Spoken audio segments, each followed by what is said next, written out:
Hello guys and welcome to How to Socials.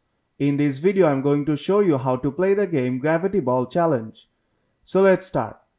First open the Google Play Store and search for Gravity Ball Challenge. This is a completely free game, so download it and open it right now, and it is a very good time killer. This is the interface of the game. Now tap on play.